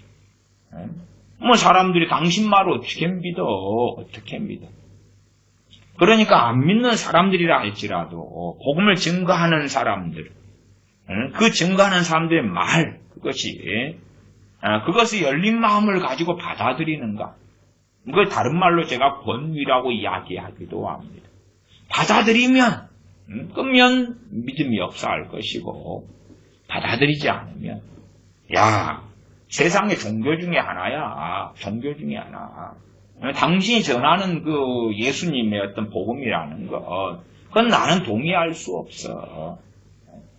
그래 버리면 문제가 되고. 심지어는 이제 들은 풍월이 있어가지고, 자, 어느 교회요? 어느 교단이요? 어느 교파요? 장로교요? 뭐요? 그렇게 해버리면 그런 사람들하고는 전혀 복음을 증거해도 복음은 역사하지가 않겠지요. 그래서 이렇게 주인이 종을 보내가지고 자리가 있다고 사람들 다 불러왔는데 자리가 있어요. 왜? 거절한 사람들이 많으니까. 거절한 사람들도 많으니까. 주인이 다시 보냅니다. 14장 23절에 주인이 종에게 이르되 길과 산울가로 나가서 사람들 강권하여 데려다가 내 집을 채워라. 강권하여는 막 나는 좀 망설인다. 망설인다. 다시 권면하는 거죠. 다시 권면해가지고 다시 초청하고 그러는 거죠. 굳이 침 뱉고 그냥 욕하고 그러는데 강권하는 건 아닙니다. 주님께서 말씀을 절대 다른 이야기를 하시지 않아요. 사람들이 생각한 강권하여 채우라 그러니까 누가복음 그 앞으로 가보십시다. 누가복음 10장으로 가보십시다. 10장. 누가복음 10장에는 70명의 제자들 파송하는 것이 나오지요. 그죠? 강권하여 그 말은 그냥 강제로 고뇌가 질질 끌고 와라, 갖고 집어넣어라, 절대 그거 아닙니다. 그러면은 그 누가복음 10장을 다 알고 전제로 이 14장으로 이어져 가는 거예요. 주님이 한 입으로 여러 말씀하시는 게 아니니까 기본적인 것은 다 알아먹어야 됩니다. 그래서 10장 5절로 가면 누가복음 10장 5절입니다. 어느 집에 들어가든지 먼저 말하되 이 집이 평안할지어다 하라. 만일 평안을 받을 사람이 거기 있으면 너희 빈 평안이 그에게 머물 것이요 그렇지 않으면 너희에게로 돌아오리라. 그 집에 유하며 주는 것을 먹고 마시라. 일꾼이 그 싹을 얻는 것이 마땅하니라. 이 집에서 저 집으로 옮기지 말라. 어느 동네에 들어가든지 너희를 영접하거든 너희 앞에 차려 놓는 것을 먹고 거기 있는 병자들을 고치고 또 말하기를 하나님의 나라가 너희에게 가까이 왔다 하라. 어느 동네에 들어가든지 8절에 너희를 영접하거든. 너희를 영접하거든. 너희 앞에 차려놓은 것을 먹고 이 70명의 제자들 2명씩 보낼 때에 동네 사람들이 당신들이 뭔데? 당신들을 누가 보냈는데? 예수님께서 보내셨어요. 나사렛 예수님께서. 그는 누군데? 그러면 선지자를 선지자로, 제자를 제자로, 의인을 의인으로 영접하지 않는 것이지요. 의인의 상, 선지자의 상, 제자의 상을 받을 수가 없죠. 그러니까 이 2명이 갔을 때에 이 동네 사람들은 그들을 영접해야 돼. 영접한다는 건 환영한다는 거, 기쁘게 받아들인다는 거. 기쁘게 받아들이지 않으면, 영접하지 않으면 어떻게 돼요? 영접하지 않으면 10절 어느 동네에 들어가든지 너희를 영접지 아니하거든. 영접지 아니했어요. 그러면 강제로 아이고 좀 받아들여줘요. 그런 게 강권이 아닙니다. 그런 게 아니에요. 그 거리로 나와서 말하되, 그래서 우리가 지혜와 지각을 가진 사람은 알아요. 어떤 사람을 전도할 때에 이 사람에 대해서 이렇게 더 권면해도 되겠구나 하는 강권할 수 있는 사람들이 어떤 유형의 사람이 있다는 걸 경험적으로 알아요. 이 지혜와 지각을 가진 사람들. 그러나 방파간 사람, 악한 사람, 한번 복음을 전했는데 모욕하고 침을 뱉고 공격하고 그런 사람을 갖다 계속 가서 하면 그 사람 돌로 쳐서 죽여버리겠지요. 그런 여러 비극적인 일이 벌어지겠죠. 그런 사람을 막 그냥 강제로 붙잡고, 그렇다면 주님께서도 나사렛 동네에서 주님을 죽이려 할 때에 떠나시는 게 아니라 2차, 3차, 4차, 5차 소도 끌고 오고 양도 끌고 와서 동네 잔치도 해주시면서 마을 잔치 해주시면서 강권을 막 해야 되죠. 전혀 그런 게 아니었다 그 말이에요. 나사렛 사람들에게 주님께서 본 동네 이 나사렛에 오셨을 때에도 나사렛 사람들이 주님을 영접지 아니했어요. 주님을 인정하지 않았어요. 주님의 권위, 주님께서 하늘로서부터 온 분이신지를 인정하지 않았어요. 인정하지 않았으니까 주님의 그 권능과 치유와 축사와 하나님 주님께서 말씀을 증거하신 그 놀라운 은혜 속에 들 수가 없었다 그 말. 들 수가 없었어요. 치유 은사를 받은 치유 사역자가 있을 때도 자신 치유받는 사람들이 그 사람이 어디서부터 왔는지를 스스로 알아야 돼. 알아야 돼. 차라리 이제 그런 경우가 있더라고요. 저도 목회하면서 병원 신방을 좀 많이 다녀보면요. 신방을 이제 다니면은 1인실, 2인실은 거의 다닐 일이 없고, 주로 다인실을 좀 많이 다니게 돼요. 그 다인실을 다니면 6인이나 8인이나 이리 있잖아요. 다인실을 다니면, 이제 신방 가는 이제 교우분들이나 또 초청받아서 신방 가게 되는 경우도 있는데, 환자분들 위해서 이제 기도를 한단 말이에요. 기도를 하면, 주변에 이제 보호자들 중에 믿는 사람이 있어요. 믿는 사람. 그 믿는 사람들 그걸 본 다음에, 저 목사님이 신방 오고, 그래서 기도해 주는데, 좀 이제 어떤 분들은 그렇게 인상을 느끼시는 분이 있더라고요. 남다른 것 같아요. 아니면 기도를 해 주는데 감동이 와요. 감동이 와서, 내 가족도 이렇게 기도를 좀 해줬으면 좋겠다. 감동이 왔어. 그래서 이제 기도를 해준 다음에 권면할 거 권면하고 이제 돌아가는데 잡아요. 생판 모르는 분이 잡지. 모르는 분이 이제 저하고 또 전도사님들하고 이렇게 신방을 가면 잡아요. 그래서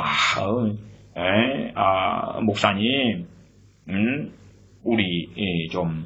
우리도 기도를 받고 싶어요. 우리 가족 아무개인데 좀 기도를 해주세요. 그런 분이 있어요. 그런 분이 있고, 그 다음에 이제 그 아이가 아주 어리잖아요. 어려.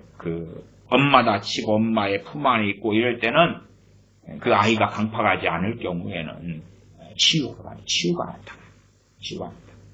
그 다음에 이제 어떤 분이 믿는 사람인데 긴가민가가 있어요. 긴가민가. 기도를 좀 받고 싶은 마음이 있어요. 또 심지어는 환자분이 기도 요청할 때도 있어요. 누워있는 환자분이. 그런 경우도 있고. 근데 어쨌든, 환자분이든 보호자든 긴가민가. 그래서 이제 저한테 이제 먼저 물어요. 자기도, 저도 어느 교회 권사입니다. 목사님은 어느 교 다니세요? 어느 교파세요? 이제 말하자면 자기식으로 호구조사를 해가지고, 그래. 정상적인 교회, 교단, 교파, 목사님이구만. 그러면 당신, 이거 기도 좀 해줘. 그러려고 이제. 그런 경우는 처음부터, 그래. 처음부터 그냥 이미. 그러니까 본인에게 감동은 왔는데, 이제 배운 게 많겠지요. 신천지네, 뭐네, 교단, 교판에 이단이 많고, 사이비가 많고, 뭐가 많고, 그러니까 자기식으로 검증을 해야 되겠는 거예요. 검증을 먼저 해야 되겠는 거예요. 그런 경우는 이제 의미가 없죠. 그런 경우는 그냥, 그리고 가요. 그냥 가. 어쩔 수 없어요. 그 다음에 이제 어쨌든 그렇게 참 감동이 왔어요. 성령의 감동이라고 합시다. 그래가지고 이제 우리 가족을 위해서 좀 기도해 주세요. 주로 이제 그 기도받으려는 가족들이 안 믿는 사람이 많은데 참 안 믿는 사람의 자세가 극과 극인 경우도 있고 다양합니다. 근데 이제 어떤 분들은 그러시는 분이 있어요. 기도를 이제 보호자 요청해가지고 기도를 해주려고 할 때 묻잖아요. 하나님께 이 병의 고침을 위해서 기도를 해드리려고 합니다. 어느 교회 아무개 목사인데요. 해드려도 될까요? 보호자가 기도를 해달라고 했다 해서 막무가내로 할 수는 없어요. 해드려도 될까요?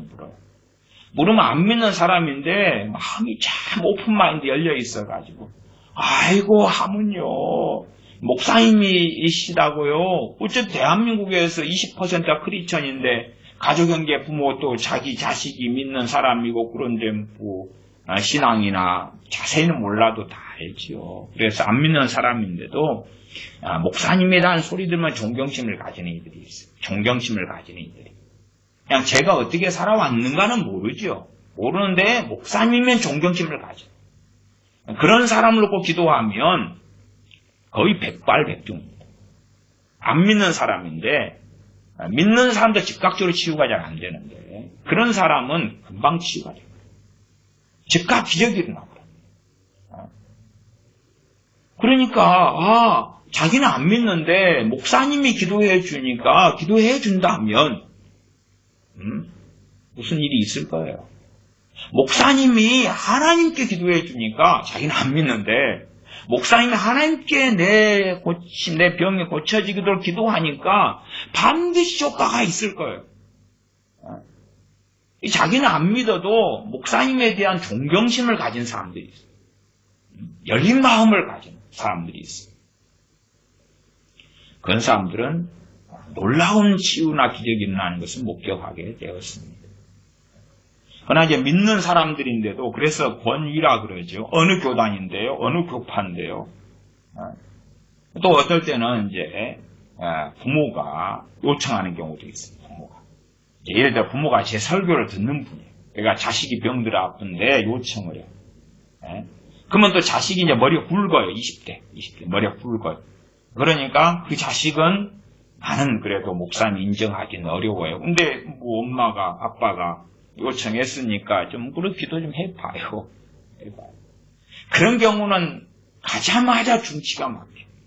그래서 사실은 저는 목회하면서는 그런 경우를 좀 당한 다음에는 되도록이면은 이제 그런 초청받아서 그렇게 가는 것은 그렇게 안 합니다. 그건 안 하고 그냥 아쉬운 사람이 자기 두 발로 와야지. 전혀 거동을 못하는 경우도 아니고 있어도 휠체어로 다 올 수도 있고 아예 그냥 중환자실에 누워있는 경우는 어쩔 수 없이 제가 찾아가기도 했지만은 그런 거 아닌 나는 아쉬운 사람이 와야지.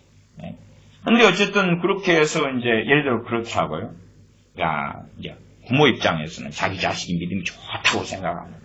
그래서 기도 생활도 하고요. 주님도 사랑하고요. 근데 가면 마음이 강팍하고 영이 달라. 근데 이제 부모는 콩깍불이 씌어서 내 자식이 믿음이 좋아요. 이제 치기도 해줘요. 그런 경우를 당해서는 사실은 이제 그 권위를 인정을 안 하잖아요. 권위를. 최소한 누군가가 아니라 뭐 가서 제가 우리 교회에 다니라 그러는 것도 아니고 내 설교를 들어야 된다. 그거 해야지 뭐 어쩐다. 그런 것도 이야기하는 것도 아니고 그냥 자기 병을 치유기도 해주기 위하여 부모님이 그래도 어렵게 그래도 오셨어요. 그러면 이제 20대 아들이 아이고 정말로 이 먼 길까지 오셔서 너무 그냥 감사해요. 참 어쩐데요. 간혹가다 나이 드신 분들 중에서도 그렇게 자식의 초청을 받아서 치유기도 하러 가면 그런 분이 있어요. 어찌 나 같은 것 때문에 안 믿는 분인데도 이렇게 먼 발걸음을 하셨대요. 그러면 역사가 나타나요. 그게 권위를 인정하기 때문에 이 권위를 인정한다. 그것이 단지야 당신은 뭐 정상적인 목사고만 그렇게 그걸 알고 인정한다 그 구체적인 내용을 이야기하는 게 아니야. 하나님 보실 때에 그 사람의 마음이 사람을 통해 치유하시기 때문에 사람을 통해 고치시기 때문에 마음이 열려 있는 거야. 열려 있어. 70명의 지자들 2명씩 보낼 때에 그들이 무슨 임명장을 가져가고 임명장 가져가. 그러면 우리 동네 사람들이 예수님은 믿고 안다고 칩시다. 그런 사람이 있다고 칩시다. 그러나 당신들 예수님이 준 임명장 가지고 있어? 당신들 이단인지 사입인지 어찌 알아? 어찌 알아? 응? 그 다음에 제사장님들, 대제사장님들이 준 임명장 있어? 아니면 뭐 당신들 서기관님들이 뭐 임명한 뭐 있어? 공식 직함이 뭐야? 당신들 신학교 어디 나왔어? 뭐가 있어? 자, 그걸 따져보고, 왜? 지금 이단 사이비들 판을 치고 너무 많거든? 그러니까 아무라도 함부로 우리 집에 들이거나 받아줄 수 없어.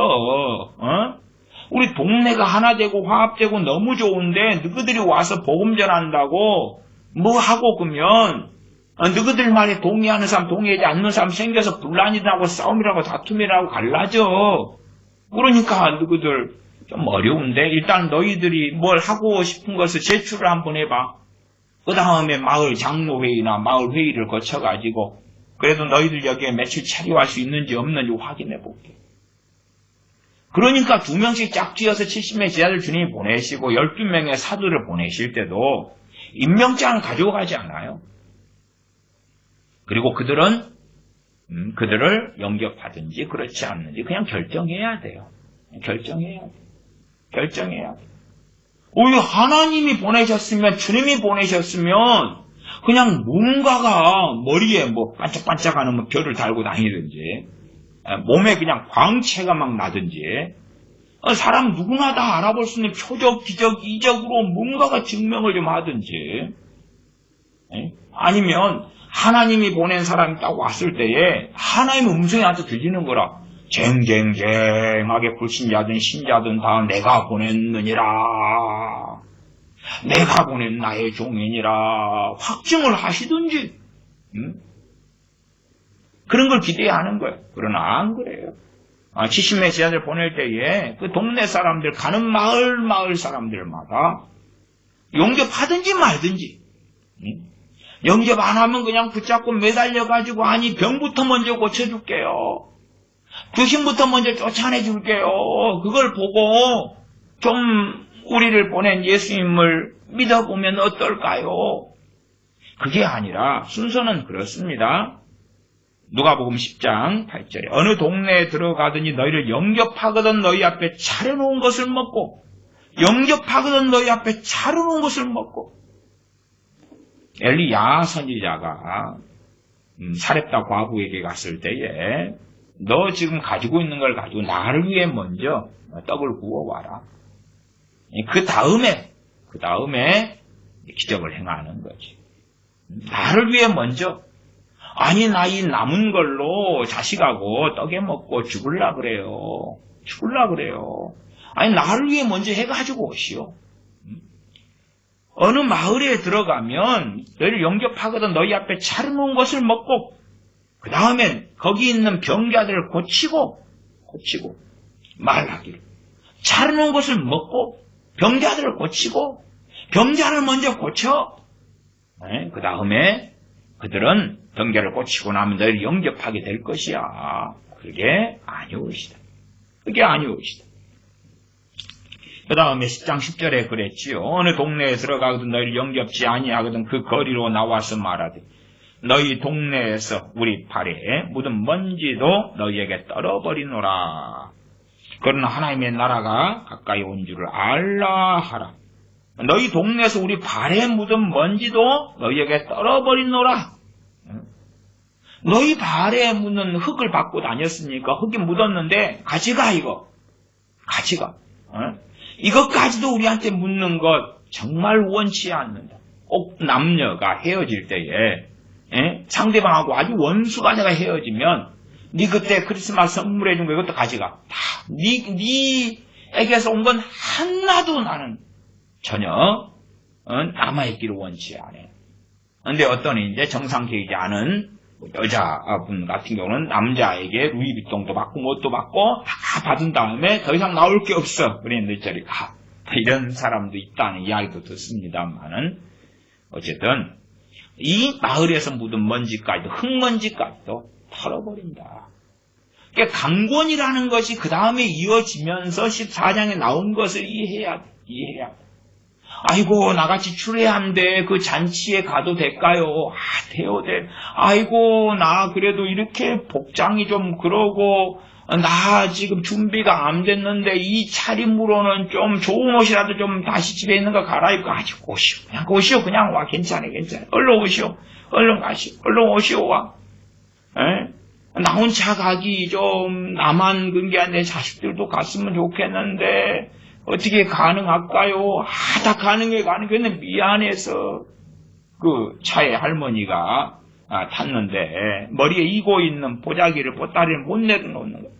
왜 할머니 왜 안 내려놓으세요? 아이고 나까지 얻어 탔는데 보따리까지 내려놓기는 좀 미안해서. 그러니까 아니 괜찮다고. 강권이에요. 강권. 그지 안 가겠다는 사람을 줄로 묶어서 질질 끌고 가가지고 입을 쫙 벌려가지고 잔치 음식을 갖다 먹기 싫었는데 막 집어넣고. 그거의 그 강권이 아니야. 이게 강권이란 단어 하나에 빠져가지고 이상하게 성경 해석하면서 그러면서 하는 그런 게 아니야. 나 내일 갈라요. 아니요. 오늘 지금 갑시다. 지금 갑시다. 안 갈라요. 그러면 안 갈라요. 한 번 더 생각해 보시면은 안 간다니까. 근데 그래 갈 마음은 좀 있는데 또 딴 게 있어서 아이고 이거부터 갑시다. 그 다음에 하면 좋잖아요. 그리고 막 그래서 동네 잔치가 있을 때 우리가 손님들을 모셔오면 이 강권에다가 모셔올 때가 있거든요. 지금 빨리 갑시다. 빨리 다 기다리고 있어요. 지금 어르신 도착하기만 기다리고 있어서 아직 음식도 못 먹고 있구만. 지금 여기서 이러지 말고 그냥 빨리 갑시다가. 아니 얼마 전에 음식 다 차려가지고 우리 집에서 먹으려는데 아이고 그것보다 더 맛있는 음식이 저기 있으니까요. 그냥 그건 내비두고 갑시다. 빨리 갑시다. 그래서 동네 마을 잔치할 때는 막 모시고 나오는 거예요. 이렇게 빨리 가자. 최근을 하는 거예요. 최근을 해. 그런 게 강권이에요. 강권. 영접을 먼저 해야 돼요. 그러나 당신들 무슨 권세로 우리 마을에 와서 하나님 나라를 전하는 거야? 무슨 권세로 병을 고치는 거야? 너희들 병 고치는 거 이거 뭐 들어보니까 마귀도 한다는데 어떻게 믿어? 주님이 병을 고칠 때에 귀신을 쫓아낼 때에 완악하고 악한 자들은 바알세불의 왕을 지펴가지고 개의 권세와 능력을 힘입어가지고 이룬다. 너희들이 어디로서 하는 거야 도대체? 그래서 선지자 영접하는 자는 선지자의 상을 받아. 선지자를 통하여 하나님이 하시는 걸 누리고 받을 수 있는 것. 의인을 영접하는 자는 의인의 상을 받아. 앞에 누가복음 9장에 12사도도 마찬가지. 12사도도. 12사도에 대해서도 9장에 보면 9장 4절 어느 집에 들어가든지 거기서 유하다가 거기서 떠나라. 누구든지 너희를 영접지 아니하거든. 그 성에서 떠날 때에 너희 발에서 먼지를 떨어버려 저희에게 증거를 삼으라. 영접지 아니하면 영접하면 환영하고 받아들이고 인정하고. 그렇지? 아이고 한번 해봐. 나한테 내 병 좀 한번 고쳐놔봐. 내 치료 너한테 맡겨놨잖아. 하나님 너한테 병 고쳐 은사 줬잖아. 그럼 해봐. 저는 애언 은사에 대해서 그렇게 한 사람들을 여러 만났어요. 한번 나에 대해서 한번 애언 좀 해줘봐. 내 결혼에 대해서 애언 좀 한번 해줘봐. 내 뭐에 대해서 애언 좀 한번 해줘봐. 내 자식 놓고 애언 좀 한번 해줘봐. 그 다음에 이제 신사도에 어디 집회 가서 내가 이런 애언을 받았거든. 근데 너가 나에 대해서 애언을 해보는데 그와 같은 애언을 하면 진짜라고 내가 봐줄게. 진짜라고 봐줄게. 그다고 다른 애언을 하면 그러면 문제 있는 거야. 신사도의 그 위대한 선지자님한테 내가 애언 들었거든. 그런 사람들이 있었어요. 그런 경우는 사실은 별로 볼 것도 없지. 가만히 있다가 천사들을 영접하게 된 아브라함을 우리가 알고 창세기에 천사들을 영접한 롯을 우리가 알죠. 그냥 그들이 맨 처음에 천사들이었다고 안 게 아니에요. 그건 하나님께서 보내신 사자들이 여호와의 사자들이니까 뭐가 오겠어요. 동일한 구약에도 당연히 성령의 역사로 살았다는 걸 알잖아요. 사사들도 그렇고 이스라엘에 하나님께서 세우신 다윗 왕이나 사울 왕도 마찬가지. 선지자들도 성령님께서 성령으로 예언했고 아브라함은 선지자였다고 하나님께서 증언하시잖아요. 그러니까 아브라함이든 롯이든 천사들을 영접하는 거예요. 영접.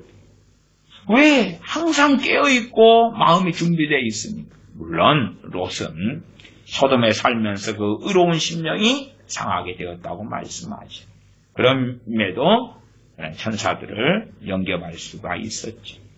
우리가 잘 아는 엘리사 선지자와 나만 장군, 문둥병자였던 아람 장군 나만에 대한 것도 알지. 선지자가 나만 장군이 왔을 때에 요단강에 7번 몸을 담그라고 그러지.